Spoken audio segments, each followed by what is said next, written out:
Kung hindi ninyo mababayaran ang kabuuang balanse sa loob ng 24 na oras, mapipilitan po ang ospital na i-discharge ang pasyente. Ang bawat salita mula sa kabilang linya ay parang matatalim na bubog na tumusok sa aking pandinig.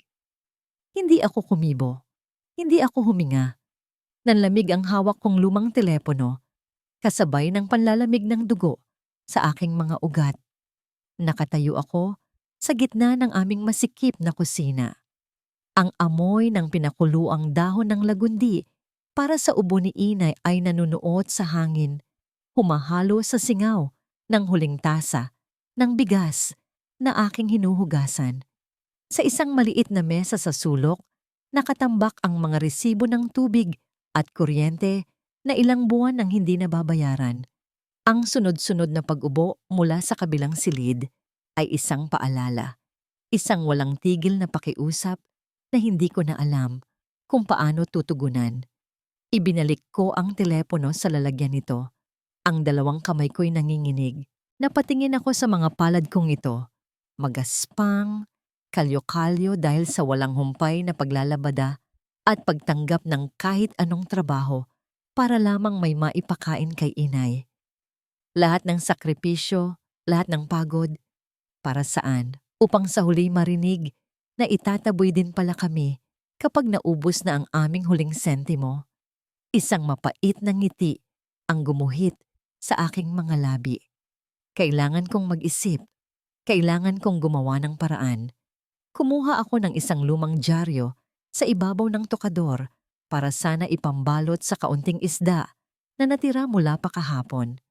Ngunit sa paglatag ko nito sa mesa, isang anunsyo ang tila tumalon mula sa pahina at sumampal sa akin ng mas malakas pa kaysa sa katotohanang ibinato ng ospital. Wanted, nanny/caregiver for a 7-year-old boy. Ferrer Residence, Cebu City, Ferrer, ang apelyidong yon. Tila isang kidlat na gumuhit sa kalangitan ng aking isipan at kasabay nito'y bumuhos ang isang ulang hindi matapos-tapos sa loob ng 8 taon. Sa ilalim ng anunsyo, may isang maliit na litrato. Isang lalaking nakatayo sa tabi ng isang batang lalaki. Ang mukha ng lalaki. Ang mga matang yon na puno ng lamig at awtoridad. Kilala ko. Paanong makakalimutan ang mukha ng simula ng aking pinakamasamang bangungot? Si Alonzo Ferrer. Parang may pumiga sa puso ko. Ang hangin sa aking baga ay biglang naubos. Ang dyaryong hawak ko ay tila naging singbigat ng bakal. Halos hindi ko na kayang suportahan. 8 taon. 8 taon kong sinubukang ibaon sa pinakamalalim na bahagi ng aking alaala ang lahat ng konektado sa gabing iyon. Pero heto, sa isang kapirasong papel, ang nakaraan ay isang multo na muling bumabangon para hilahin ako pabalik. Isang malakas na pag-ubo mula sa silid ni inay ang pumutol sa aking pagkatulala. Tila iyon isang malakas na sampal na gumising sa akin mula sa bangungot. Napapikit ako ng mariin. Ang nakaraan ay naroon, naghihintay. Ngunit ang kasalukuyan, ang buhay ng aking ina, ay dito. Humihingi ng tulong. Ano ang gagawin ko? Babalikan ko ba ang impyernong matagal ko nang tinakasan para lang iligtas ang nag-iisang anghel sa buhay ko? Dahan-dahan, lumapit ako sa silid ni inay. Nakahiga siya. Ang katawan niyang dati malusog ay ngayoy payat na payat, balot sa isang lumang kumot. Ang bawat paghinga niya'y may kasamang hirap. Hinaplos ko ang kanyang buhok na halos puti na lahat at sa pagdampi ng aking magaspang na kamay sa kanyang noo, isang mainit na likido ang pumatak mula sa aking mga mata. Isang butil ng luha na naglalaman ng lahat ng aking pagod, takot at pagmamahal. Siya na lang ang mayroon ako. Gagawin ko ang lahat para sa kanya, kahit ano. Bumalik ako sa kusina. Ang puso ko'y tila isang basag na salamin na pilit kong binubuo. Ang desisyon ay nabuo na sa gitna ng aking pighati. Kinuha ko ang telepono. Ang mga mata ko'y nakatitig sa mga numerong nakalimbag sa dyaryo. Mga numerong magdadala sa akin pabalik sa pinagmulan ng aking walang katapusang pagdurusa. Humugot ako ng isang malalim na hininga. Pinuno ang aking baga ng tapang na hiniram ko lang mula sa pagmamahal ko kay Inay. Nanginginig ang aking daliri habang isa-isa kong pinipindot ang mga numero. Sa bawat tunog, para akong humahakbang palapit sa isang bangin. Tumunog ang linya. Hudyat na may sasagot na sa kabilang dulo. Papasukin ko ang bahay ng lalaking sumira sa akin. Papasukin ko ang pugad ng mga alaala na pilit kong winaksi. Wala akong pagpipilian. Ang tunog ng teleponong ibinababa sa kabilang linya ay ang hudyat ng pagsisimula ng aking paglalakbay pabalik sa impyerno. Walang oras na sinayang. Isinuot ko ang pinakamatinong damit na mayroon ako. Isang kupas na blusa at itim na pantalon at humalik sa noo ni Inay bago ako umalis. Bawat hakbang palayo sa aming barong-barong ay tila isang pagtalikod sa aking sarili, isang pagpasok sa katauhan ng isang babaeng walang dala, kundi ang bigat ng isang kasalanang hindi pa nababayaran. Ang mansyon ng mga Ferrer ay nakatayo sa isang pribadong subdibisyon na papaligiran ng matataas na pader na tila itinatago ang lahat ng sekreto ng mundo sa loob nito. Isang marahan at mabigat na tunog ang nilikha ng dambuhalang gate habang ito ay unti-unting bumubukas para sa akin. Tila isang bibig na handa akong lamunin ng buo. Ang hangin sa loob ay kaagad na nag-iba. Mas malamig, mas malinis, at nakakabingi ang katahimikan, malayong malayo sa maalikabok at maingay na eskinita kung saan ako lumaki. Dinala ako ng isang katulong sa isang pagkalaki-laking sala. Ang sahig na gawa sa marmol ay sobrang kintab na halos nasasalamin ko ang sarili kong anyo. Isang estrangherong hindi nababagay sa lugar na ito. Umupo ako sa dulo ng isang mamahaling sofa. Hindi ko man lang isinandal ang aking likod. Takot na baka madumihan ko ang puting-puting tela. At doon, mula sa isang malawak na hagdanan, bumaba si Alonso Ferrer. Ang itsura niya sa personal ay mas matindi pa kaysa sa litrato. Matangkad, matipuno, at may isang aurang pumupuno sa buong silid. Ngunit ang mga mata niya ay kasing lamig at kasing lalim ng dagat sa gitna ng isang bagyo. Ang mga yon ang tumitig sa akin, hindi bilang isang tao, kundi bilang isang bagay na kailangang suriin. Si Reyna Alcuaz? Tanong niya. Ang boses niya ay kalmado, ngunit walang bahid ng kahit anong emosyon. Oo po, sir, sagot ko. Pilit na pinatatatag ang sarili kong boses. Umupo siya sa silyang nasa tapat ko. Isang malaking mesa ang pagitan namin. Hindi siya nagtanong tungkol sa aking karanasan. Hindi siya nagtanong kung bakit kailangan ko ng trabaho. Ang mga tanong niya ay tila galing sa isang checklist. Mabilis, direkta, walang personalan. Sa bawat sagot ko, pakiramdam ko'y hinuhubaran niya ang aking pagkatao. Hinahanap ang kahit anong butas, kahit anong kasinungalingan. Oh, sorry. Am I interrupting something, darling? Isang matamis na boses ang pumutol sa aming pag-uusap. Isang babaeng nagliliwanag sa karangyaan ang lumitaw mula sa pasilyo, si Lucinda Vale. Ang kanyang mga ngiti ay kasing perpekto ng kanyang mga alahas, ngunit ang mga mata niya'y may matalas na kislap na sumusuri sa akin mula ulo hanggang paa na tila sinusukat ang aking halaga. This is si Reyna Alcuaz, the applicant. Pakilala ni Alonso, walang pagbabago sa kanyang tono. I see, sabi ni Lucinda. Lumapit siya at marang hinaplos ang balikat ni Alonso. Tumingin siya sa akin. Well, Serena, I hope you know that taking care of Elian is not just a job.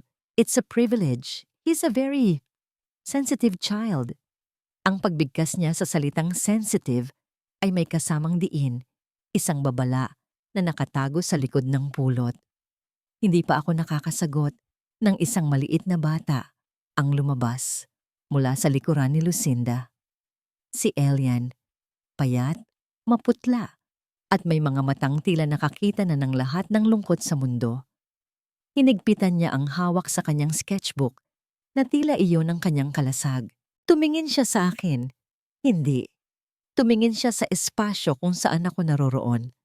Isang tinging blangko, walang emosyon, bago siya muling nagtago sa likod ni Lucinda at tahimik na umalis. Ngunit sa kanyang mabilis na pag-alis, isang pirasong papel ang nahulog mula sa kanyang sketchbook.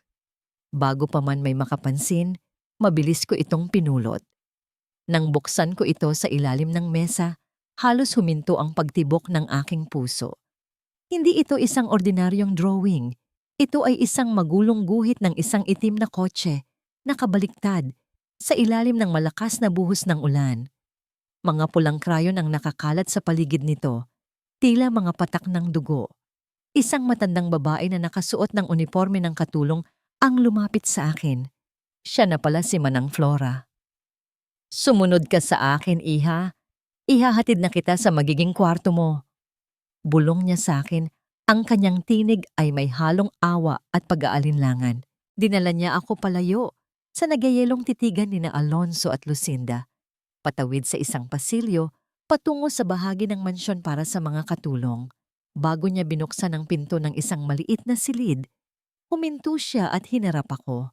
Ang mga mata niya ay malumanay, ngunit puno ng mga kwentong hindi masabi. "Maraming multo sa bahay na ito, iha," sabi niya sa mas mahinang boses.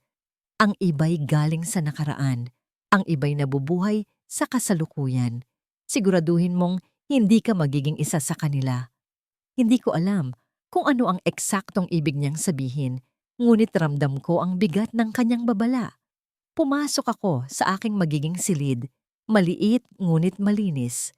May isang maliit na kama, isang aparador, at isang bintanang nakatanaw sa perpektong hardin sa labas.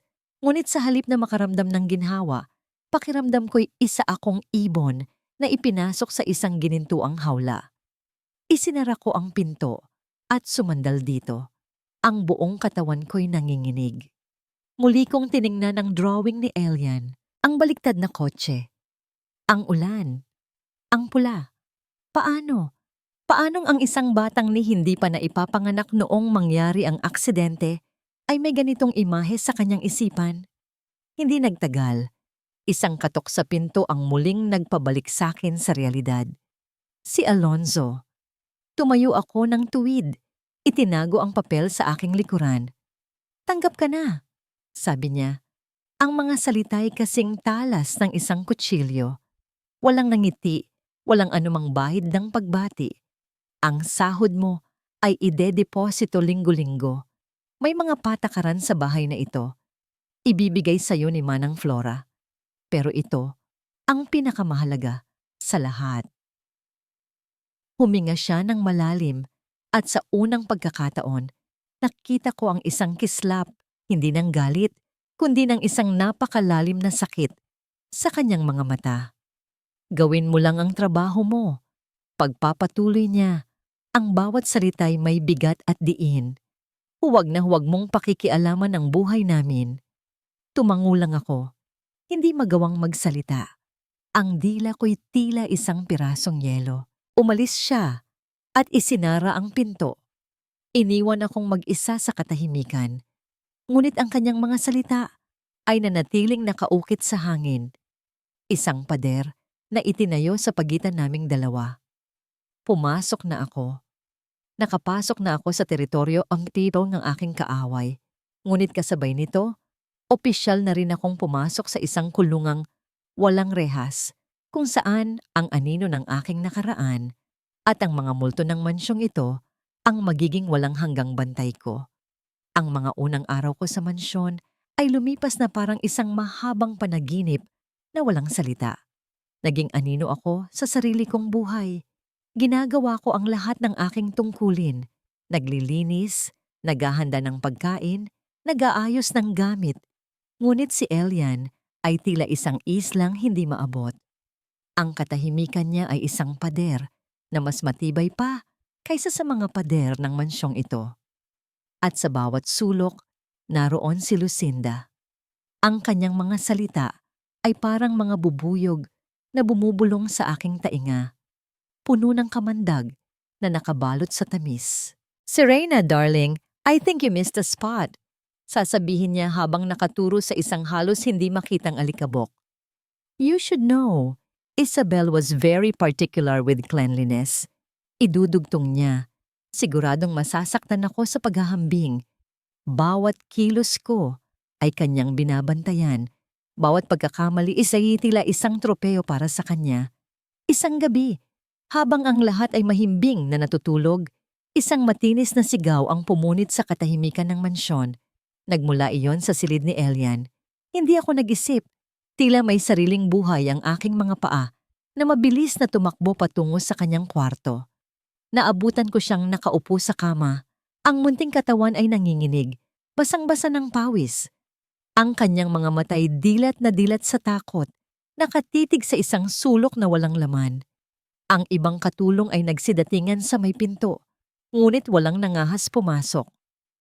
Hindi ako lumapit para yakapin siya. Hindi ko siya pinilit magsalita. Sa halip, umupo lang ako sa sahig sa tabi ng kanyang kama, kung saan kaya niya akong makita.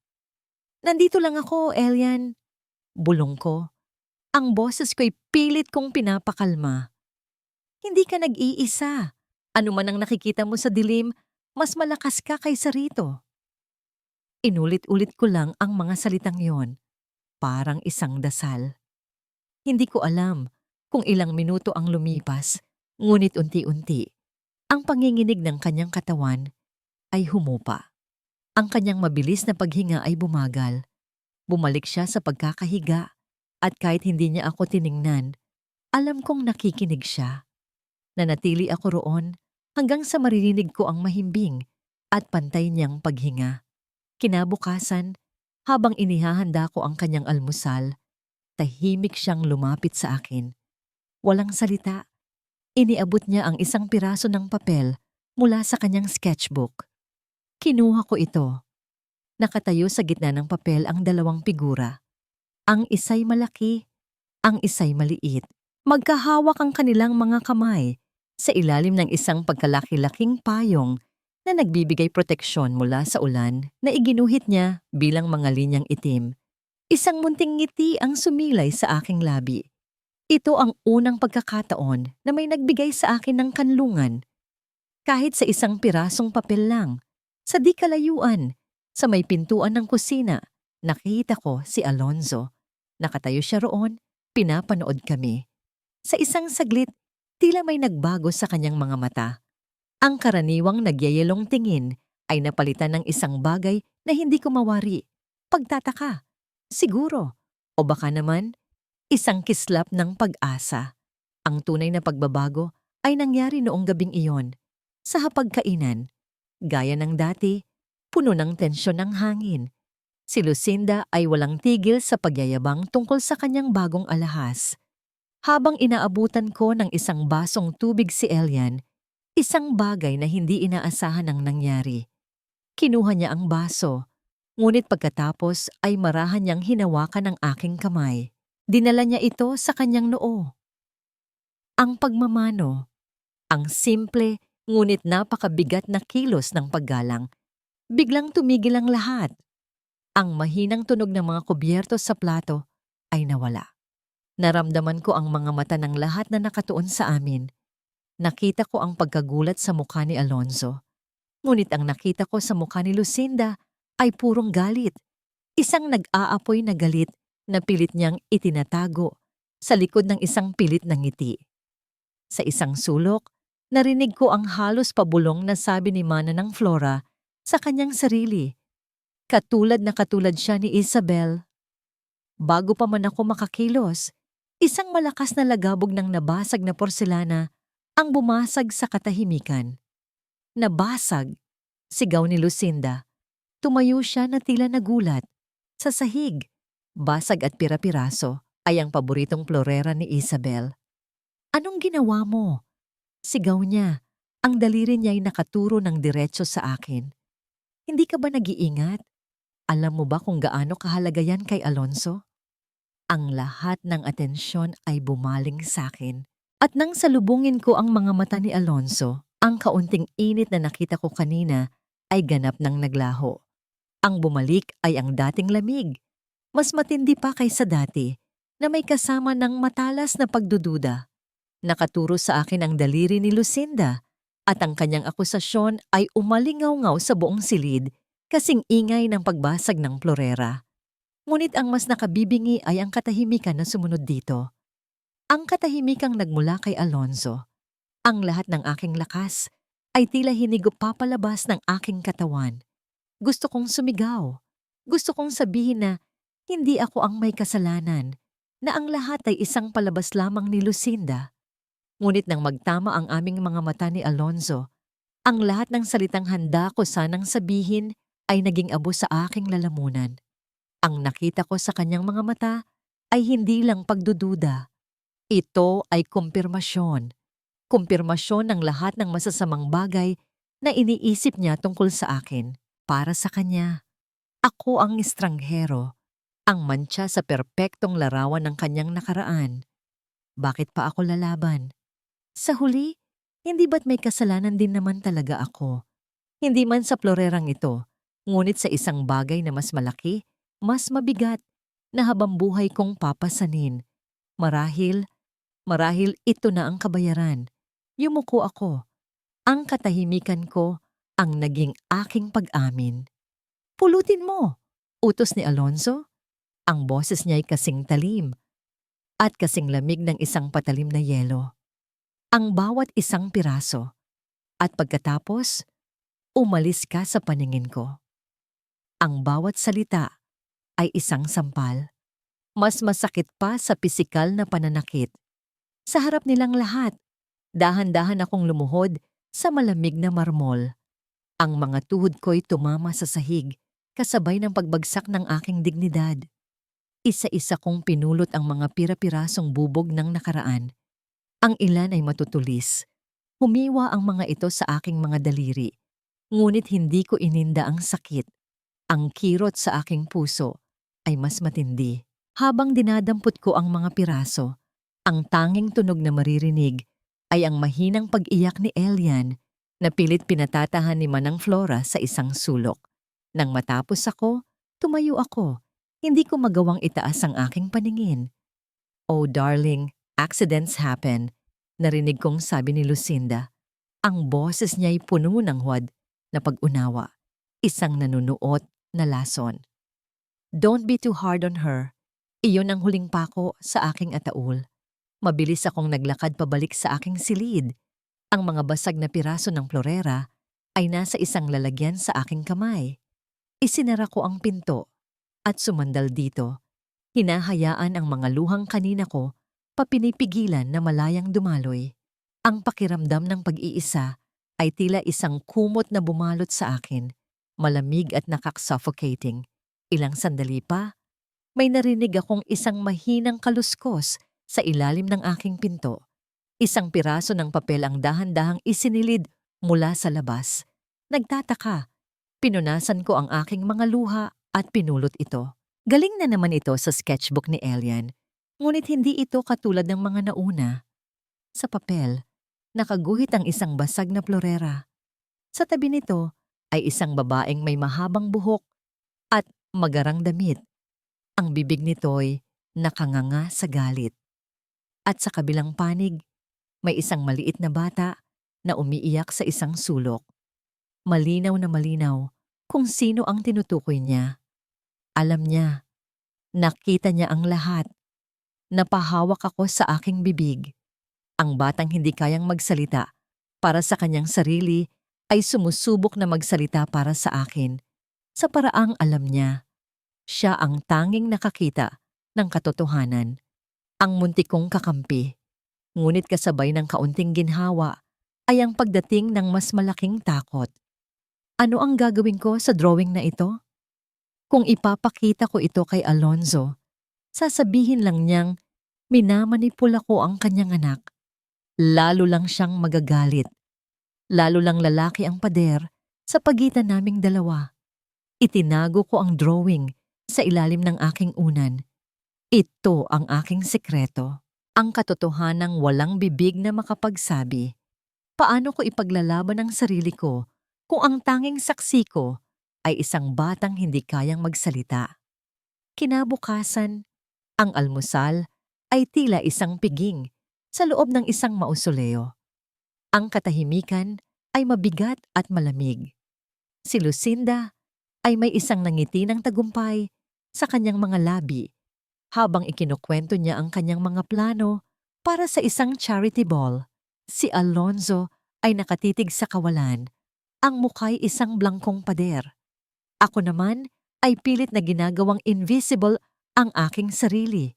Gumagalaw sa gilid-gilid ng silid, takot na kahit ang aking paghinga ay makagambala. Pinagsilbihan ko si Elian. Inilagay ko ang kanyang pagkain sa plato, kasama ang isang maliit na piraso ng ampalaya na alam kong kailanman ay hindi niya kinakain. Laging iniiwan ni Alonzo yon sa plato ng bata, sa pag-asang isang araw ay titikman niya ito, ngunit laging nabibigo. Habang umiikot ako sa mesa para pagsilbihan si Alonzo, naramdaman ko ang isang marahang pagdampi sa aking kamay. Tumingin ako sa ibaba. Si Elian, mabilis niyang inilagay sa aking palad ang isang maliit, makinis na bato mula sa hardin, bago niya muling ibinalik ang kanyang kamay sa ilalim ng mesa na tila walang nangyari. Isinara ko ang aking palad, naramdaman ang lamig at kinis ng bato. Isang lihim na mensahe, isang munting pabaon ng lakas. Hindi ako nag-iisa. Bumalik ako sa aking pwesto sa isang sulok at mula roon ay pinanood ko ang isang maliit na himala. Kinuha ni Elian ang kanyang tinidor at sa harap ng nagtatakang mga mata ni Alonzo, isinubo niya ang piraso ng ampalaya. Ngumuya siya at kahit na bahagyang kumunot ang kanyang noo sa pait, nilunok niya ito. Pagkatapos, tumingin siya ng diretso sa akin. Isang tingin na segundo lang ang itinagal, ngunit sapat na para iparating ang lahat. Ginawa niya iyon para sa akin. Elian, narinig ko ang bulong ni Alonzo, ang boses niya ay puno ng pagkamangha. Kinain mo ang ampalaya. Tumingin si Alonzo kay Lucinda, napilit na ngumingiti, ngunit halatang walang ideya kung paano niya nagawa iyon. Pagkatapos, ang mga mata niya ay bumaling sa akin. Sa kauna-unahang pagkakataon, ang tingin niya ay hindi puno ng galit o pagdududa, kundi ng isang malalim at nakakalitong tanong. Bakit? Paano? Ang tanong na yon sa kanyang mga mata ang nagbigay sa akin ng isang hibla ng pag-asa. Ngunit agad din itong pinutol ni Lucinda. Oh, kids, they're full of surprises, aren't they? Sabi niya, tumatawa ng pilit. Pagkatapos ay tumingin siya sa akin, ang kanyang mga matay nanliliit. Speaking of surprises, Serena, I heard your mother is in the hospital. Ang mahal ng gamutan ngayon, di ba? Lalo na kapag wala kang permanenteng trabaho. Ang bawat salita ay isang patalim na direktang tumama sa aking kahinaan. Ito ay isang banta. Isang malinaw na paalala kung sino ang may kapangyarihan at kung gaano kadaling bawiin ang lahat mula sa akin. Nanigas ako sa aking kinatatayuan, ang malamig na bato sa aking palad, ang tanging nagpapaalala sa akin na manatiling matatag. Natapos ang almusal at habang nagliligpit ako ng mga plato, nilapitan ako ni Manang Flora. Ang kanyang mga mata ay puno ng pag-aalala. Mag-ingat ka kay Lucinda, iha, bulong niya. Siguradong walang ibang nakakarinig. Huwag mong isipin na florera lang ang kaya niyang basagin. Huminto siya sandali, tila may pinag-iisipang malalim. Ganyan-ganyan din siya kay Senyora Isabel noon. Laging nakangiti sa labas, pero sa loob, ang demonyo mismo. Pagkasabi noon, iniwan niya akong nakatulala sa gitna ng kusina, hawak-hawak ang maruruming plato.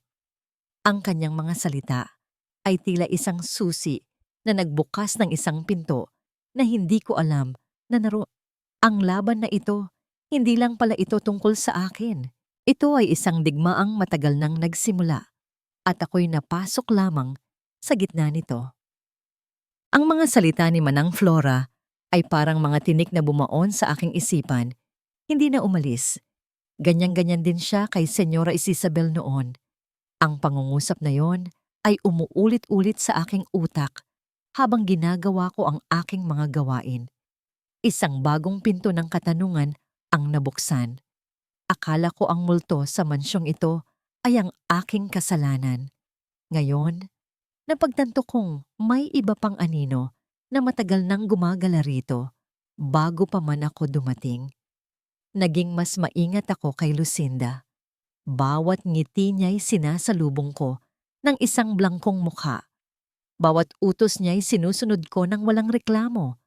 Ngunit sa loob-loob ko'y nagmamatiyag ako. Napansin ko kung paano niya pilit na kinukuha ang atensyon ni Elian. Binibilhan ito ng mamahaling laruan na hindi naman pinapansin ng bata. Napansin ko kung paano nag-iiba ang kanyang boses kapag si Alonso lang ang kaharap niya. Nagiging mas malambing, mas kaawa-awa. Isang perpektong aktres. Samantala, ang ugnayan namin ni Elian ay lalong lumalim sa katahimikan, hindi na lang sa mga drawing. Minsan, habang nagdidilig ako ng mga halaman sa hardin, lalapitan niya ako at iaabot ang isang bulaklak na kanyang pinitas. Minsan, kapag nakikita niyang pagod ako, tatabihan niya lang ako sa isang bangko walang imik. Ngunit ang kanyang presensya ay sapat na para gumaan ang aking pakiramdam. Siya ang aking munting anino, ang aking lihim na kakampi. Isang hapon, habang tinutulungan ko si Elian sa kanyang mga takdang aralin sa library, hindi sinasadyang nahulog ang isang makapal na libro mula sa estante. Sa pagbagsak nito, isang lumang litrato ang lumabas mula sa mga pahina. Pinulot ko ito. Nasa litrato ang dalawang babae, nakangiti ng napakatamis sa harap ng kamera. Ang isa ay si Isabel. Ang ganda niya'y tila isang sinag ng araw. Ang isa naman ay si Lucinda. Ngunit ang ngiti ni Lucinda ay kakaiba. Mayroon itong bahid ng inggit, isang anino na hindi maitatago ng pinakamaliwanag na ilaw. Magkaibigan sila. O marahil, iyon ang ipinapakita nila. Bago ko pa man maibalik ang litrato, pumasok si Alonso sa library. Nakita niya ang hawak ko. Isang iglap, ang kalmadong anyo niya'y naglaho, napalitan ng isang madilim na ulap. Mabilis niyang kinuha ang litrato mula sa aking kamay. "Saan mo ito nakuha?" tanong niya. Ang boses niya'y mariin at puno ng awtoridad. "Nahulog po mula sa libro, sir." Sagot ko. Itinuro ang aklat na nakabukas sa sahig. Tinitigan niya ang litrato ng matagal.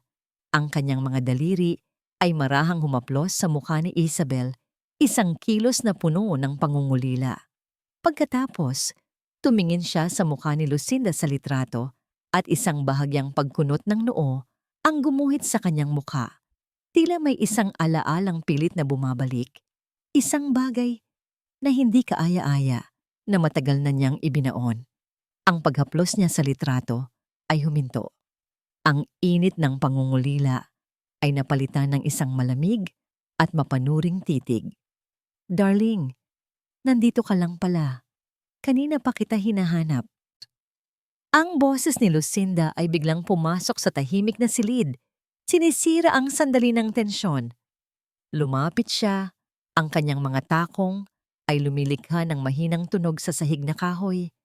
Ngunit nang makita niya ang litratong hawak ni Alonso, ang kanyang matamis na ngiti ay sandaling natigilan. "Oh," sabi niya, pilit na pinapanatili ang kanyang kaswal na tono. "Ang lumang litratong yan.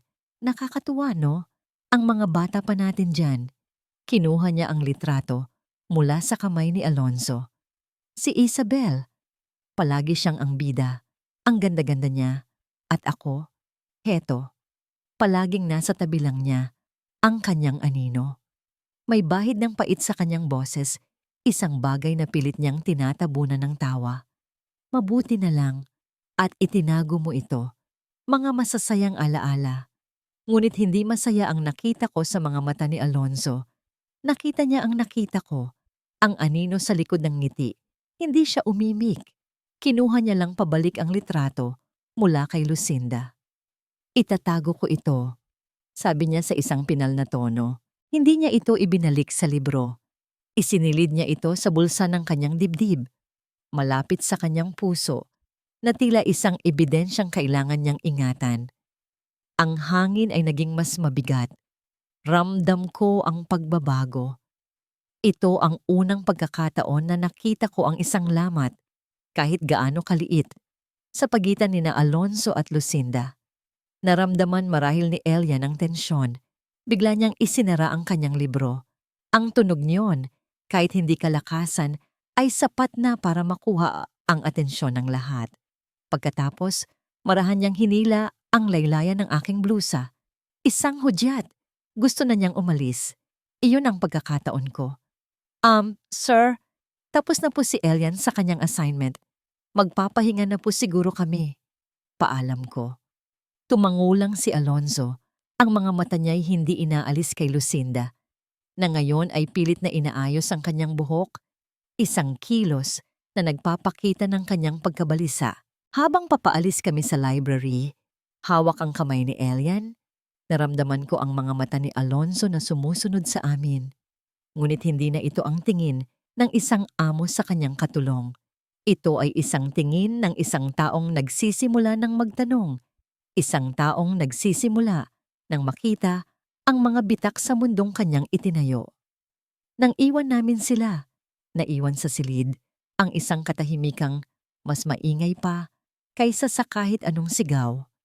Katahimikang puno ng mga non-side na salita, ng mga tinagong sekreto, at ng isang litratong na ngayon ay nagsisilbing isang bombang may orasan. Ang library incident ay nag-iwan ng isang manipis na yelo sa pagitan ni na Alonzo at Lucinda. Hindi na sila nagtatalo, ngunit ang kanilang mga ngiti ay hindi na umaabot sa kanilang mga mata. Ang hangin sa mansyon ay tila isang salamin na anumang oras ay maaaring mabasag. At sa gitna ng lahat, naramdaman kong si Lucinda ay naghahanda para sa kanyang susunod na galaw. Hindi nga ako nagkamali. Isang umaga sa almusal, buong sigla niyang ipinahayag ang kanyang plano. "I have a surprise for you, Elian Sweetie Pie," sabi niya. Ang kanyang boses ay sobrang tamis na halos maging lason. "Today is our special bonding day. Tita Lucinda will take you to the biggest toy store in Cebu, and you can have anything you want." Ang alok ay nakatutukso, ngunit si Elian ay tumingin lamang sa kanyang plato. "Serena, you can take the day off," dagdag ni Lucinda. Hindi man lang ako tinitingnan. Ako na ang bahala sa aking pamilya. Ang diin sa mga salitang yon ay isang malinaw na sampal. Gusto niyang ipamukha sa lahat, lalo na kay Alonzo, na siya ang reyna at ako ay isang hamak na utusan lamang. Walang nagawa si Alonzo kundi pumayag. Walang nagawa si Elian kundi sumama. At walang nagawa ako kundi panoorin silang umalis. Ang mamahaling sasakyan ni Lucinda ay tila isang karwaheng humahatak sa aking munting kakampi palayo sa akin. Ang buong araw ay ginugol ko sa paglilinis ng silid ni Elian. Inayos ko ang kanyang mga gamit, pinunasan ng alikabok sa kanyang mga libro. Sa ilalim ng kanyang kama, nakita ko ang isang maliit na kahon na gawa sa kahoy. Ang takip nito ay may inukit na bulaklak ng sampagwita. Alam kong ito ang memory box ni Isabel. Ang tanging bagay na hindi hinahayaang hawakan ni Elian kahit kanino. Marahan kong pinunasan ng basahan ng kahon, maingat na hindi ito buksan. Iginalang ko ang kanyang sekreto. Iginalang ko ang alaala ng kanyang ina. Pagkatapos ay ibinalik ko ito nang maingat sa dati nitong pwesto. Nang hapon na, bumalik na sila. Si Lucinda ay may ngiti ng isang general na nanalo sa isang digmaan. Sunod-sunod na ipinasok ng driver ang malalaking paper bag na puno ng pinakamahal na laruan, isang robot na nagsasalita, isang debateryang race car, isang kumpletong set ng art materials. Ngunit si Elian, nakasunod niya, ay walang emosyon sa mukha. Dala-dala niya ang bigat ng isang araw na hindi para sa kanya. Hindi niya pinansin ang mga bagong laruan na nakakalat sa sahig, Nilagpasan niya si Lucinda. Nilagpasan niya si Alonzo. Dumiretso siya sa akin. Nang nasa harapan ko na siya, binuksan niya ang kanyang maliit na palad. Sa gitna nito ay isang maliit at kulay abong bato, makinis at malamig. Marahil ay galing sa isang fountain na kanilang nadaanan. Kinuha niya ang aking kamay at marahang inilagay ang bato sa aking palad. Bago niya isinara ang aking mga daliri, paikot dito. Ang kanyang pasalubong, isang simpleng bato. Ngunit sa sandaling iyon, mas mahalaga pa ito kaysa sa lahat ng ginto sa mundo. Napatingin ako kay Lucinda. Ang nangiti sa kanyang muka ay unti-unting naglaho, napalitan ng anyo ng pagkagulat at pagkapahiya.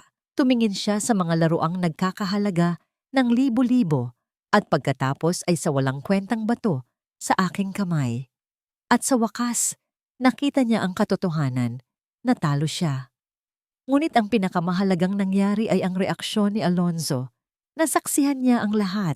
Ang katahimikan niya ay mas mabigat kaysa sa anumang sigaw. Wala siyang sinabi. Kinuha lang niya si Elian at dinala sa taas. Nang gabing iyon, habang naghahanda ako ng gatas sa kusina, pumasok siya.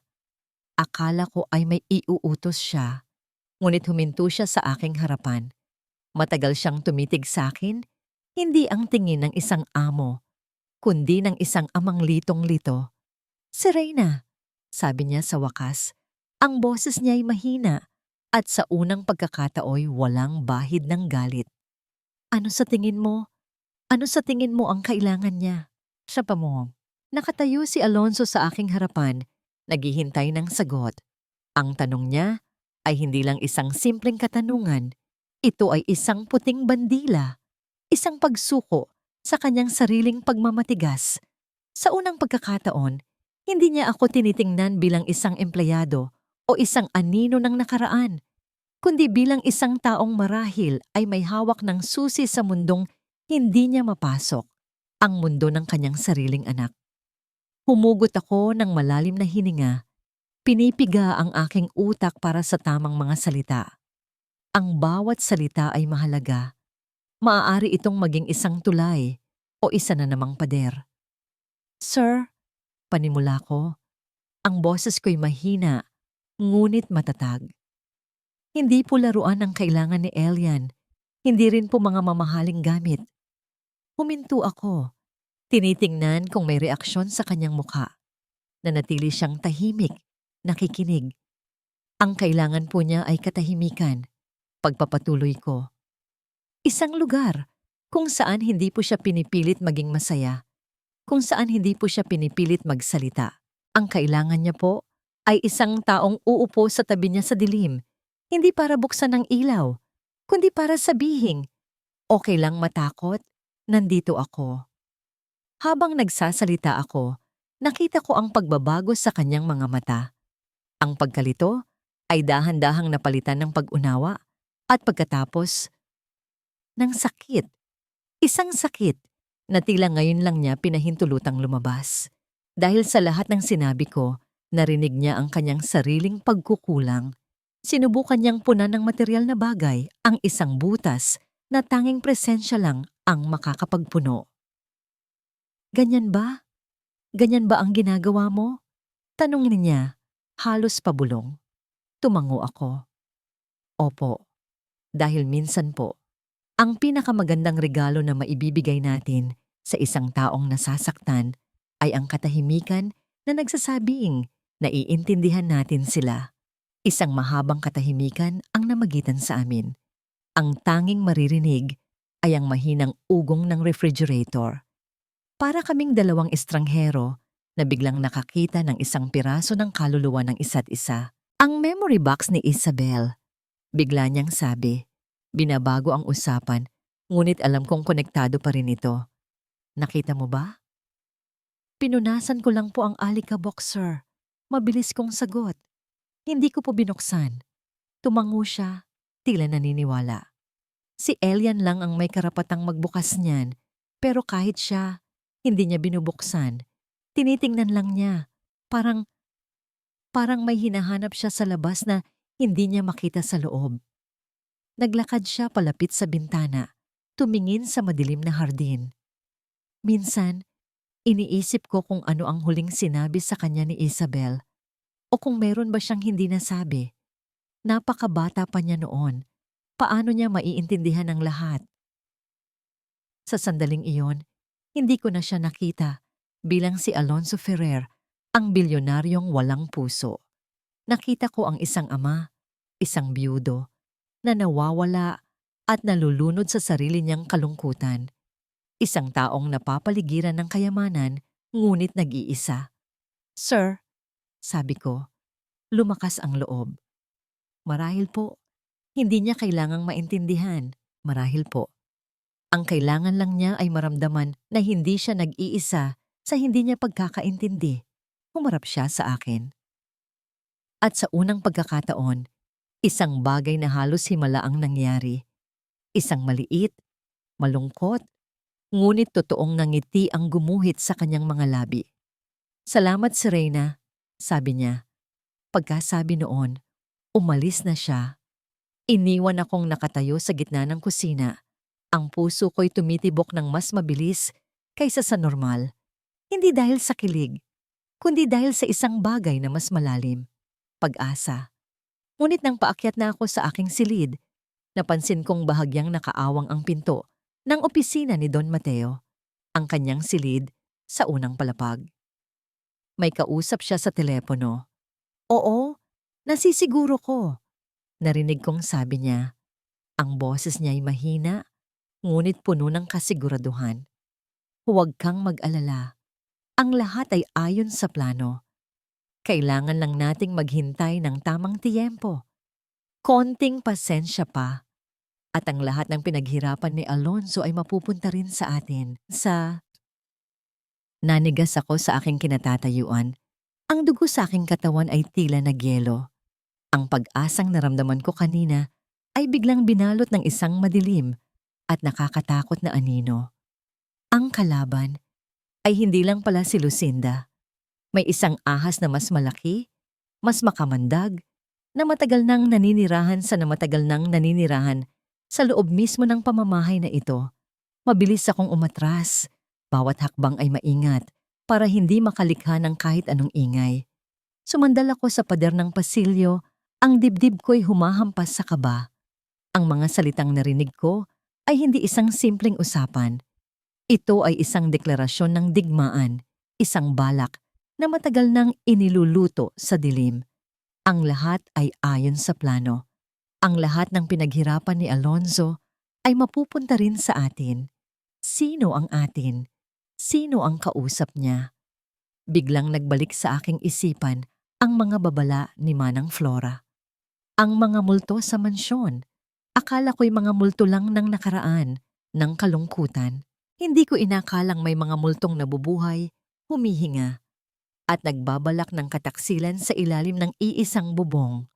Si Don Mateo, ang tiyuhin na laging nagpapakita ng malasakit.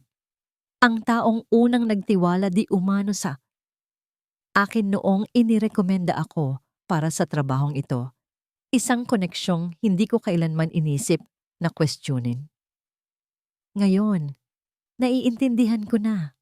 Hindi ito pagtitiwala, ito ay paggamit. Ako ay isang piyesa sa kanyang laro, isang tupa na ipinasok sa kulungan ng mga lobo. Anong gagawin ko?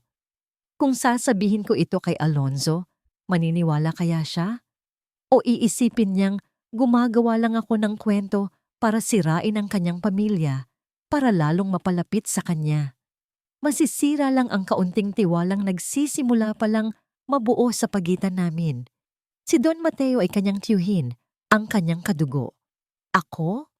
Ako lang ang yaya, ang babaeng may madilim na nakaraan. Napahawak ako sa batong bigay ni Elian na nasa aking bulsa. Ang lamig nito ay tila gumapang sa aking balat, nagbibigay ng isang kakaibang kalinawan sa gitna ng aking pagkalito. Hindi ko pwedeng sabihin kay Alonzo, hindi pa ngayon. Kailangan ko ng patunay, kailangan kong maging mas matalino, mas maingat. Bumalik ako sa aking silid, ang bawat hakbang ay mas mabigat kaysa dati. Ang mansyong ito, na dati isang kulungan lang ng kalungkutan, ngayon ay isa ng larangan ng digmaan. At ako, na pumasok dito para lang mabuhay, ay biglang naging isang sundalong walang sandata. Isinara ko ang pinto at naupo sa gilid ng kama. Tumingin ako sa labas ng bintana. Ang buwan ay natatakpan ng makakapal na ulap. Ang hardin, na dati mukhang payapa, ay ngayon tila puno ng mga aninong gumagalaw. Ang kalaban ay hindi lang ang babaeng hayagang nagpapakita ng kanyang galit. Ang tunay na panganib ay nagmumula sa taong nakangiti sa iyo habang sa likod mo ay hinahasa na niya ang kanyang patalim. Ang gabing iyon, hindi ako nakatulog. Bawat kaluskos sa labas ng aking pinto, bawat alulong ng hangin ay tila isang babala. Hindi na ito laban para lang sa aking trabaho. Hindi na ito laban para lang sa aking ina. Ito na ngayon ay isang laban para kay Elian. Para sa batang inosenteng nasa gitna ng kasakiman ng mga taong pinagkakatiwalaan niya. At sa labang ito, hindi ako pwedeng matalo. Simula ng gabing iyon, nagbago ang lahat. Ang bawat kilos ko sa loob ng mansyon ay may kasama ng bigat at layunin. Hindi na ako ang dating si Reyna na yumuyuko na lang sa bawat akusasyon. Ngayon, ako ay isang espiya sa sarili kong buhay, ang aking mga mata at tainga ay bukas sa bawat detalye, gaano man kaliit. Nagpatuloy ako sa aking mga gawain, ngunit mayroon ng pagkakaiba. Kapag naglilinis ako malapit sa opisina ni Don Mateo, mas binabagalan ko ang aking mga galaw, umaasang may maririnig muli. Kapag nagsisilbi ako sa hapagkainan, pinagmamasdan ko hindi lang ang pagkain, kundi ang bawat sulyap, bawat senyas, sa pagitan ni Don Mateo at Lucinda. Mayroon ba silang ugnayan o magkaiba ang kanilang mga laro? Naging mas mapagmasid din ako sa paligid. Napansin ko ang isang hardinero na madalas kausap ni Don Mateo sa isang sulok ng hardin kung saan walang masyadong nakakakita. Napansin ko ang mga late-night phone calls ni Lucinda na palagi niyang sinasagot sa may veranda. Ang boses ay puno ng panginginig na pilit tinatago. Ang mga piraso ng puzzle ay nakakalat, ngunit hindi ko pa makita ang buong larawan. Ang pagbabagong ito ay hindi nakaligtas sa mga mata ni Alonso. Minsan, habang nagbabasa siya ng dyaryo sa sala, dumaan ako. "Si Reyna," tawag niya. Huminto ako.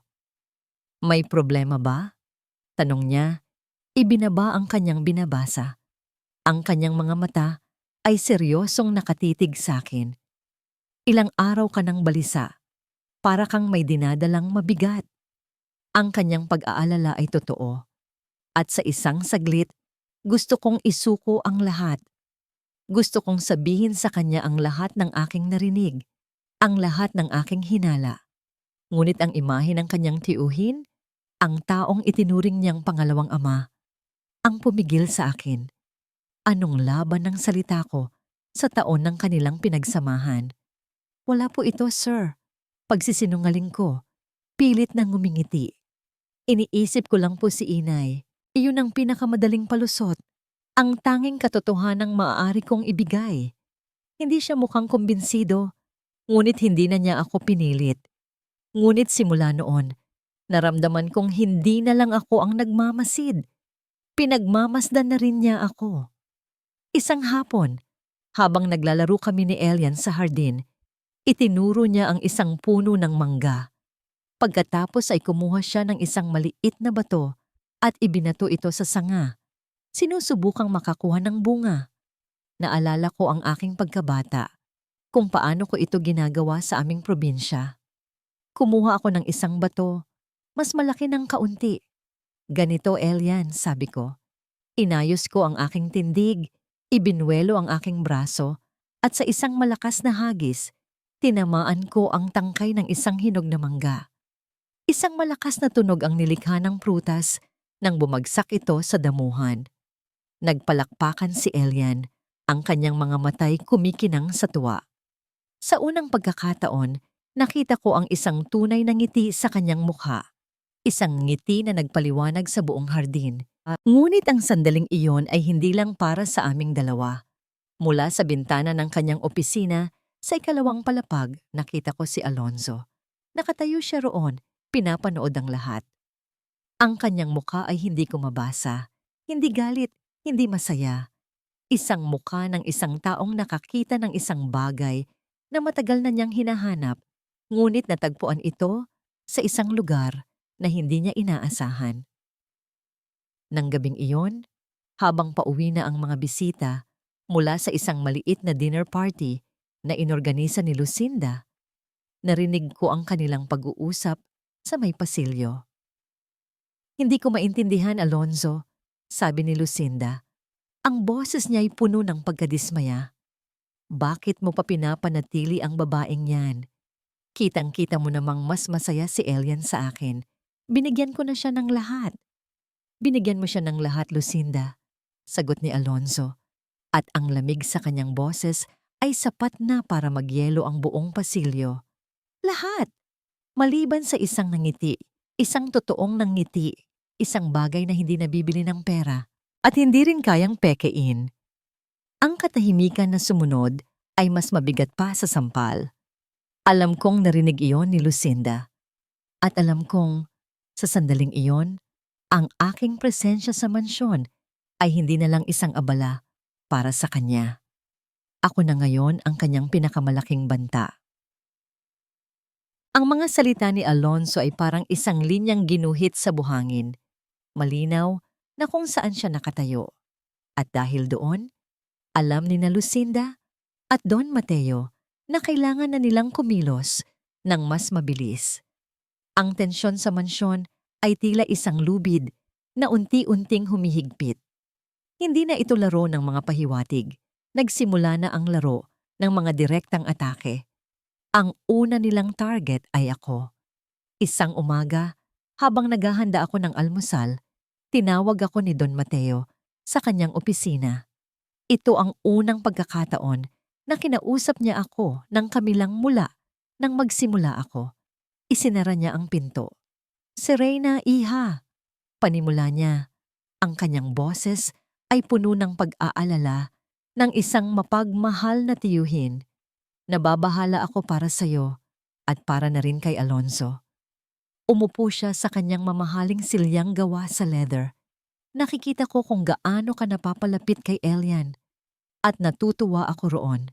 Ngunit may mga bagay kang hindi naiintindihan. Huminga siya ng malalim, tila nag-aatubili. Si Lucinda, hindi siya masamang tao. Mahal na mahal niya si Alonzo. Masyado lang siyang nasasaktan dahil sa mga alalala ni Isabel. At ang presensya mo, hindi nakakatulong. Ipinapaalala mo sa kanya ang mga bagay na gusto na niyang kalimutan. Ano po ang ibig ninyong sabihin? Tanong ko, kahit alam ko na kung saan patungo ang usapang ito. Ang payo ko lang, iha, sabi niya, direktang tumitig sa aking mga mata. Huwag kang masyadong maging kampante. Ang trabaho mo dito ay alagaan si Elian. Hanggang doon na lang iyon. Huwag mong subukang punan ang isang posisyong hindi para sa'yo. Dahil sa huli, ikaw lang din ang masasaktan. At ayokong mangyari iyon. Ito ay isang babala. Isang babalang nakabalot sa sutla. Sinasabi niyang kilala niya ang aking lugar at dapat ay manatili ako roon. Hindi pa natatapos ang araw. Inilunsad naman ni Lucinda ang kanyang sariling atake. Habang naglalaro kami ni Elian sa sala, bigla niyang ipinatong ang isang mamahaling tableta sa harap ng bata. "Here, Elian, Tita bought this for you. Mas maganda to kaysa sa mga luma mong laruan," sabi niya. Ngunit hindi iyon ang laman ng tableta. Ang nakabukas sa screen ay isang lumang artikulo mula sa isang online news site. Ang headline, "Tragic car crash claims life of shipping heiress Isabel Ferrer." At sa ibaba, may isang malabong litrato ng isang babaeng pinoposasan. Ang muka'y nakatago sa likod ng kanyang buhok. "Tingnan mo, Elian," pagpapatuloy ni Lucinda. Ang boses niya ay puno ng lason. "Ito ang nangyari sa mama mo. May isang masamang babae na nagmamaneho ng kotse. Isang kriminal. At hanggang ngayon, hindi pa rin siya nagbabayad sa kanyang kasalanan. Nanigas ang buong katawan ko. Ang dugo ay tila umakyat lahat sa aking ulo. Ang hangin ay nawala sa aking paligid. Si Elian ay napatingin sa screen. Ang kanyang mga mata na sa mga nakaraang linggo ay nagsimula nang magkaroon ng kislap ay muling naging blanko, puno ng takot, puno ng lumang trauma. Binitawan niya ang kanyang hawak na drawing at tumakbo paakyat sa kanyang silid. Umiiyak ng walang tunog. Humarap ako kay Lucinda. Ang galit sa aking dibdib ay isang nag-aapoy na bulkan. Bakit mo ginawa yon? Sigaw ako. Sa unang pagkakataon ay nawala ang lahat ng aking pagpipigil. Bakit? Dahil kailangan niyang malaman ang totoo. Sagot niya, tumayo at hinarap ako. At ikaw, sino ka sa tingin mo? Isang hamak na katulong na nag-aambisyong maging ina? Hindi mo alam kung saan ka lulugar. Mas alam ko ang lugar ko kaysa sayo. Ganti ko. Ang lugar ko ay sa tabi ng batang kailangan ng pag-unawa, hindi ng isang taong ginagamit ang kanyang trauma para sa sariling kapakanan. How dare you? Isang malakas na sampal ang dumapo sa aking pisngi. Ang sakit at init nito ay gumapang sa aking muka. Ngunit bago pa man ako makaganti, isang boses ang pumuno sa buong silid, malamig at nakakatakot. Anong nangyayari dito? Nakatayo sa may pintuan si Alonzo. Ang kanyang mukha ay isang maskara ng galit na hindi ko pa kailanman nakita. Ang kanyang mga mata ay nagpapalipat-lipat sa akin sa namumula akong pisngi at kay Lucinda na ngayon ay biglang nagmistulang isang maamong tupa. Ang tanong ni Alonzo ay parang isang malakas na kulog na yumanig sa buong sala. Ang kanyang presensya ay pumuno sa bawat sulok, dala ang isang bigat na nagpapatigil sa paghinga. I was just explaining things to her, darling, nauutal na sabi ni Lucinda. Agad na binago ang kanyang anyo mula sa isang mangkukulam patungo sa isang biktima. She was shouting at me. I got scared. It was a reflex. Ngunit hindi na kumagat si Alonzo sa pain. Ang mga mata niya ay hindi tumitingin sa kanya. Nakapako ang mga ito sa aking namumulang pisngi, at pagkatapos ay sa tabletang nakabukas pa rin sa mesa. Lumakad siya palapit. Hindi mabilis, ngunit ang bawat hakbang ay may bigat ng isang paparating na bagyo. Kinuha niya ang tableta, nakita niya ang artikulo, nakikita niya ang litrato. Ang katahimikan na sumunod ay nakabibingi. Ang kulay sa mukha ni Alonzo ay unti-unting nawala. Napalitan ng isang maputlang anyo ng pagkaunawa at matinding galit. Itinaas niya ang kanyang tingin mula sa screen patungo kay Lucinda. Ito ba? Sabi niya. Ang boses niya ay mahina, ngunit puno ng panganib. Ang paraan mo ng pag-aalaga sa anak ko. Ang gamitin ang pinakamasakit na bahagi ng kanyang buhay para lang manalo sa isang argumento? Hindi, Alonzo. You don't understand. Wag! Putol ni Alonzo. Itinaas ang isang kamay. Huwag ka nang magsalita. Sa itaas, narinig namin ang isang malakas na kalabog mula sa silid ni Elian. Isang tunog ng isang bagay na nabasag. Hindi na nag-isip si Alonzo. Mabilis siyang tumakbo paakyat ng hagdan. Sumunod ako. Ang puso ko'y dumadagundong sa takot para kay Elian. Naiwan si Lucinda sa baba. Ang kanyang mukha'y baluwot ng pagkagulat at pagkatakot. Nadatnan namin ang silid ni Elian na magulo. Ang mga gamit niya ay nakakalat sa sahig. Sa isang sulok, nakaupo siya. Yakap-yakap ang kanyang mga tuhod. Ang buong katawan ay nanginginig. Nakakalat sa kanyang paanan ang mga piraso ng nabasag na picture frame. Isang litrato niya kasama si Isabel. Anak, tawag ni Alonzo. Lumuluhod para maging kapantay niya. Ngunit si Elian ay hindi tumugon. Nakatitig lang siya sa kawalan. Ang kanyang mga labi gumagalaw. Bumubulong ng mga salitang halos hindi marinig. Maingay. Amoy gas. Nanigas ako sa aking kinatatayuan. Ang mga salitang iyon ang mga salita mula sa kanyang mga bangungot. Tio Mateo, Tio Mateo. Sa pagbanggit ng pangalan, biglang nag-iba ang lahat. Napatingin si Alonso sa akin. Ang kanyang mukha'y puno ng pagkalito. Kasabay noon, pumasok si Don Mateo sa silid. Ang mukha'y puno ng kunwaring pag-aalala. Anong nangyayari dito? Narinig ko ang sigaw. Sabi niya. Tio, sabi ni Alonso tumatayo. Bakit binabanggit ni Elian ang pangalan mo? Ano? Baka nananaginip lang ang bata. Mabilis na sagot ni Don Mateo. Tumatawa ng pilit. Ngunit ang kanyang mga mata ay hindi mapakali. Sa gitna ng kaguluhan, pumasok si Lucinda. Alonso, please let me explain, sabi niya, umiiyak. Kasalanan niya ang lahat. Sigaw niya itinuro ako. Siya ang nagpakita niyan sa bata para sirain tayo. Sa takot na madamay, sa isang iglap ng desperasyon, isiniwalat ni Lucinda ang kanyang sarili. Hindi ba't ito naman talaga ang plano, Tito? Sabi niya, bumaling kay Don Mateo. Ang paalisin siya para makuha na natin ang... Natigilan siya, napagtantong nadulas ang kanyang dila. Huli na ang lahat. Ang piraso ng puzzle ay nabuo sa isipan ni Alonso. Ang pagkalito sa kanyang muka ay napalitan ng isang nakakatakot na kalinawan. Tumingin siya sa kanyang tiyuhin, ang taong kanyang iginagalang. Plano? Tanong niya. Ang bawat letra ay puno ng yelo. Nang makita ni Don Mateo na wala na siyang takas, ang maskara ng kabaitan ay tuluyan ng nahulog. Oo, Alonso, sigaw niya.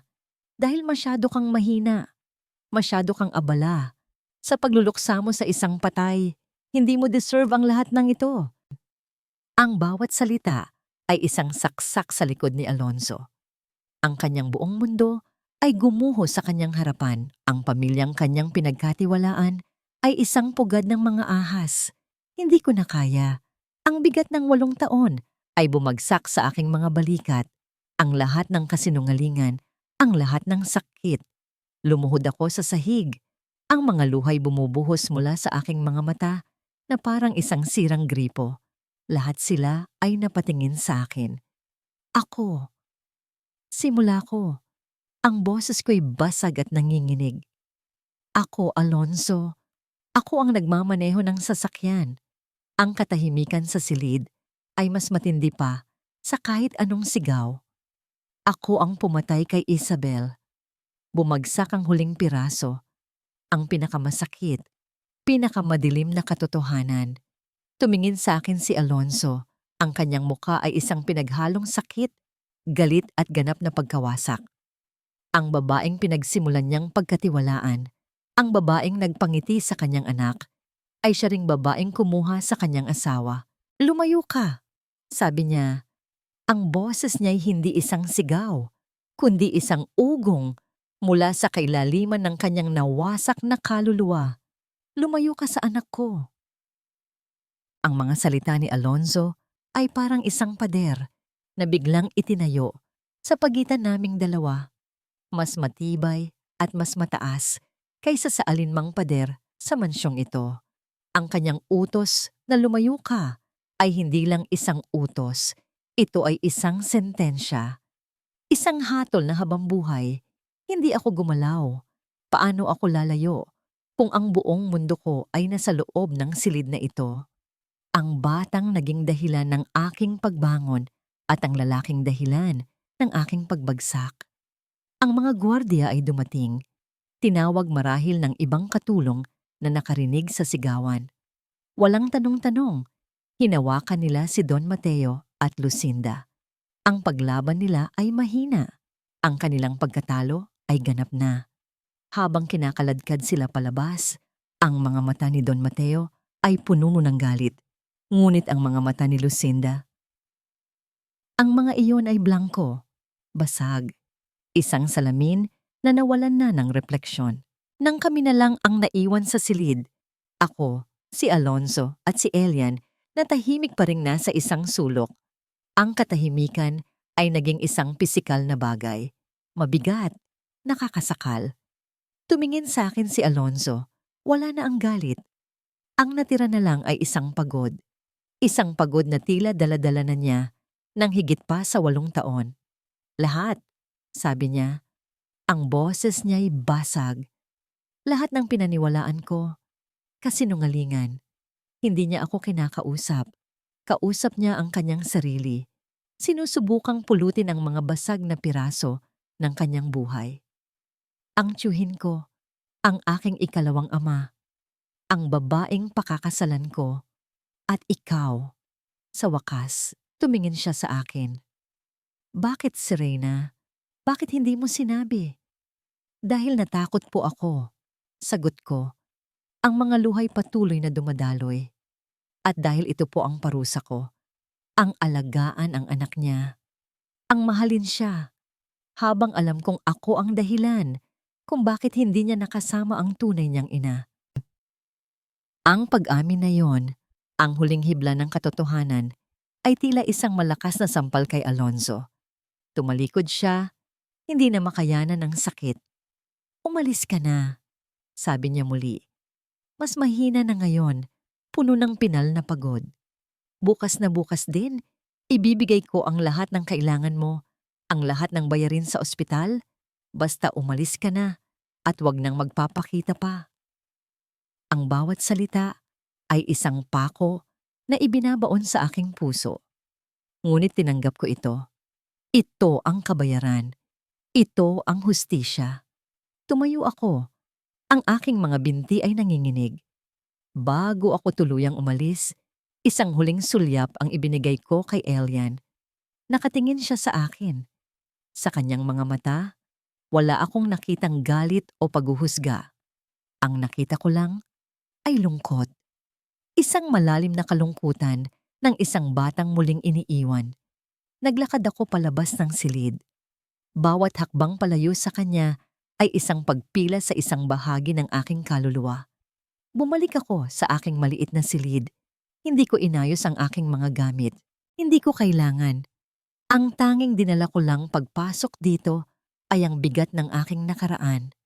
At iyon din ang tanging dadalhin ko sa aking pag-alis.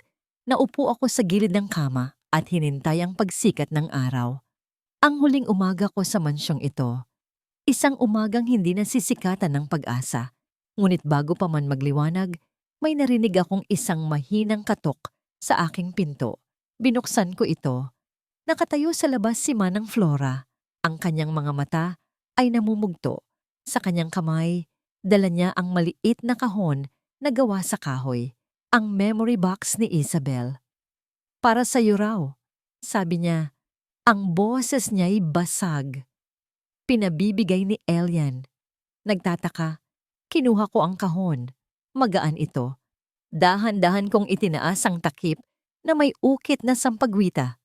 Sa loob, walang mga alahas, walang mga liham. Ang tanging laman nito ay isang maliit at kulay abong bato, makinis at malamig. Ang batong ibinigay niya sa akin bilang pasalubong. At sa ilalim nito, isang piraso ng papel na nakatupi. Ang huling drawing niya. Binuksan ko ito. Nasa drawing ang 3 tao. Isang lalaki, isang babae, at isang bata sa gitna. Magkakahawak kamay silang 3. Sa itaas nila, hindi ulan ang nakaguhit, kundi isang malaking araw na nakangiti. At sa ilalim ng drawing, sa unang pagkakataon, may mga letrang isinulat niya. Kahit pa hindi perpekto ang pagkakabaybay, 3 salita. Uwi na tayo. Napahagulhol ako.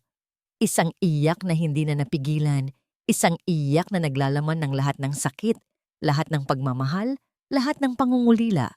Hawak-hawak ko ang drawing at ang bato, ang 2 bagay na mas mahalaga pa sa kahit anong yaman sa mundo. Ito ang kanyang hatol. Ito ang kanyang pagpapatawad. Ito ang kanyang pakiusap. Narinig ko ang mga yabag sa pasilyo. Si Alonzo. Marahil ay narinig niya ang aking pag-iyak. Huminto siya sa tapat ng aking pintuan. Hindi siya kumatok. Hindi siya nagsalita. Narinig ko lang ang kanyang paghinga sa kabilang panig ng pinto. Isang paghingang mabigat. Puno ng pag-aalinlangan. Nakatayo lang siya roon. at nakaupo lang ako rito.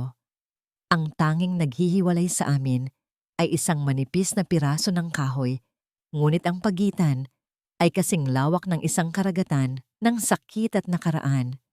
Alam kong hawak ko ngayon sa aking mga kamay ang desisyon, ang pakiusap ng kanyang anak. Ngunit paano? Paano mo bubuuin muli ang isang bagay na ikaw mismo ang dumurog? Ang araw ay sumikat.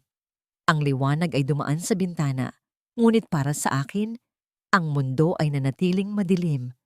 Ang tanong ay hindi na kung aalis ako. Ang tanong ngayon ay, paano ako magpapaalam? Lumipas ang 2 taon. Ang mga sugat, bagamat hindi tuluyang naghilom, ay natuto ng maging bahagi na lamang ng kung sino kami. Hindi na sila kumikirot sa bawat paghinga.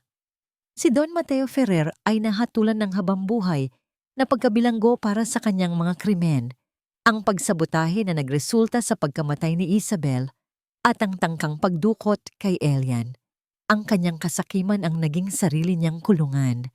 Si Lucinda Vallo naman, matapos mawala ang lahat ng kanyang yaman at koneksyon, ay namuhay sa kahihiyan, isang anino na lamang ng babaeng dati nagliliwanag sa karangyaan. Ang hustisya, sa paraan ng tadhana, ay naibigay. Hindi ako umalis ng Cebu. Sa tulong pinansyal na ipinagkaloob sa akin ni Alonzo, isang tulong na walang kasamang kondisyon, isang tahimik na pagkilala sa lahat ng nangyari, itinayo ko ang Bahay Pag-asa. Isang maliit na bahay ampunan para sa mga batang naligaw ng landas, mga batang katulad ni Elian na nangangailangan ng isang tahimik na kanlungan. Dito natagpuan ko ang aking kapayapaan, ang bawat ngiti ng mga bata, ang bawat yakap nila, ang siyang unti-unting pumuno sa mga butas ng aking puso. Hindi ko na kailangang magtago, hindi ko na kailangang tumakbo. Dito, ako si Reyna, ang nanay Reyna ng mga batang nangangarap muli. Isang hapon, habang abala ako sa pagdidilig ng mga halaman sa hardin ng Bahay Pag-asa, isang pamilyar na kotse ang huminto sa tapat ng gate. Bumaba si Alonzo. Mas payapa na ang kanyang anyo. Wala na ang bigat na dati laging nakapasan sa kanyang mga balikat. At sa tabi niya, bumaba si Elian. Mas matangkad na ngayon, mas malusog, at may isang ngiti sa kanyang mga labi na hindi na kailanman nawala. Hindi kami nag-usap tungkol sa pag-ibig. Hindi kailangan. Ang aming ugnayan ay mas malalim pa roon. Ito ay isang ugnayan na nabuo sa abo ng isang trahedya, pinatibay ng pagpapatawad at pinag-isa ng pagmamahal para sa isang bata. Lumapit siya, hindi bilang isang dating amo, kundi bilang isang kaibigan, isang kasama sa paglalakbay. Inabot niya sa akin ang isang sobre. Isang donasyon, sabi niya. Ngumiti. Para sa lahat ng pag-asa na ibinibigay mo sa lugar na ito. Salamat, Alonzo. Sagot ko. Tinanggap ito. Biglang tumakbo si Elian palapit sa akin at niyakap ako ng mahigpit. Nanay Reyna, sabi niya. Ang boses niya'y malinaw at masaya. May ipapakita po ako sa inyo. Sumunod kami sa kanya. Dinala niya kami, hindi sa kung saan, kundi sa puntod ni Isabel. Mas maayos na ito ngayon, napapaligiran ng mga puting bulaklak. Kumuha si Elian ng isang bulaklak mula sa hardin. Dahan-dahan niyang inilagay ito sa ibabaw ng lapida. Hi, Mama, bulong niya. Okay na po kami. Pagkatapos, lumingon siya sa amin. Hinawakan niya ang kamay ko at hinawakan din niya ang kamay ni Alonzo. Pinagsama niya ang aming mga kamay. Tara na po, sabi niya. Tumingin sa aming dalawa. Ang kanyang mga matay puno ng liwanag at pag-asa. Uwi na tayo. Ang salitang tayo. Sa simpleng salitang iyon, ang lahat ng pader ay tuluyan ng gumuho. Ang nakaraan ay hindi nabura, ngunit sa wakas, napatawad na. Ang sakit ay naroon pa rin, ngunit hindi na ito ang nagkokontrol sa amin. Magkahawak kamay kaming tatlo, naglakad palayo sa puntod, palayo sa mga anino ng kahapon, at pasalubong sa isang bagong bukang liwayway, isang bagong simula para sa isang pamilyang hindi binuo ng dugo, kundi ng mga basag na pirasong pinili. Sa kabila ng lahat, na muling mabuo. At ang kanilang paglalakbay, bagamat nagsimula sa dilim, ay natagpuan din ang liwanag na hindi na muling mamamatay. Mahal kong tagapakinig, maraming salamat sa iyong paglalakbay kasama sina Serena, Alonzo at Elian.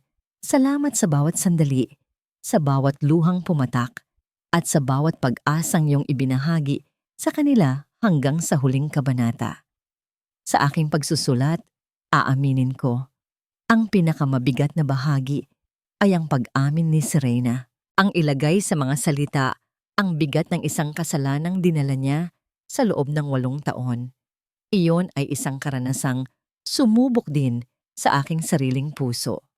Ang kwentong ito ay isinilang mula sa inspirasyon ng mga taong tahimik na nagsasakripisyo, mga taong nakakahanap ng lakas sa gitna ng kahinaan at ng pagpapatawad sa gitna ng matinding kasalanan. Sapagkat naniniwala ako na sa puso ng bawat isa, gaano man ito kadilim, ay may isang munting kandilang naghihintay lamang na muling masindihan. Ang pagpapatawad ay isang buto. Hindi ito tumutubo sa isang gabi. Kailangan itong diligan ng pag-unawa, alagaan ng pasensya, hanggang sa ito'y maging isang punong kayang magbigay ng lilim sa mga kaluluwang napagod na. At ngayon, iiwan ko sa iyo ang isang tanong. Kung ikaw si Alonzo, sa harap ng lahat ng sakit at katotohanan, kaya mo bang ibigay ang pinakamahirap na regalo sa lahat? Ang regalo ng pangalawang pagkakataon? Hihintayin ko ang iyong mga saloobin sa comment section sa ibaba. Kung ang kwentong ito ay umantig sa iyong puso, huwag sanang kalimutang i-like ang video at ibahagi ito sa iyong mga kaibigan at pamilya na maaaring nangangailangan din ng isang kwento ng pag-asa. Muli, mula sa aking puso, maraming salamat sa pakikinig.